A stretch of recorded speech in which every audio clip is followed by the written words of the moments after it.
Hi friends, சூப்பரான ஒரு துவையல் எப்படி செய்யலான்னு பார்க்கலாங்களா. அதுக்கு ஒரு மண் சட்டியில் 2 டீஸ்பூன் தேங்காய் எண்ணெய் சேர்த்துக்கோங்க.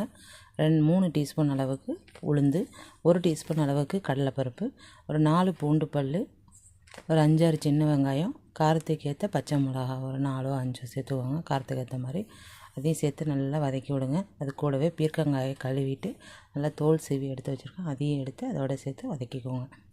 அது கூடவே வாசனைக்காக ஒரு 2 கொத்து அளவுக்கு கருவேப்பிலை சேர்த்துக்கோங்க. அது கூடவே ஒரு பாதி மூடி அளவுக்கு தேங்காவை சேர்த்துக்கோங்க. நல்லா வதக்கி விடுங்க. உப்பு சேர்த்து கொஞ்சம் வதக்கிட்டு நல்லா ஆற வச்சு மிக்ஸி ஜாரில் கொரப்பாக அரைக்கணும். அது கூட கடைசியாக ஒரு பெரிய நெல்லிக்காவை குட்டி குட்டியாக அரிஞ்சு சேர்த்து அரைச்சிங்கன்னா, புளிக்கு பதிலாக நெல்லிக்காய் வச்சு அரைச்சி பாருங்கள். செம்மையாக இருக்கும் இந்த டேஸ்ட்டு. ஒரு டைம் இதேமாரியே நீங்களும் ட்ரை பண்ணி பாருங்கள். சுடு சாதத்தில் நல்லெண்ணெய் அல்லது நெய் ஊற்றி சாப்பிட்டிங்கன்னா செம்ம ஹெல்த்தியான டேஸ்ட்டான துவையல் ரெடி. இதுபோல் நீங்களும் உங்கள் வீட்டில் செஞ்சு பார்த்துட்டு எப்படி இருந்துச்சுன்னு கமெண்ட் பண்ணுங்கள், லைக் பண்ணுங்கள், ஷேர் பண்ணுங்கள், சப்ஸ்கிரைப் பண்ணுங்கள். தேங்க்ஸ் ஃபார் வாட்சிங்.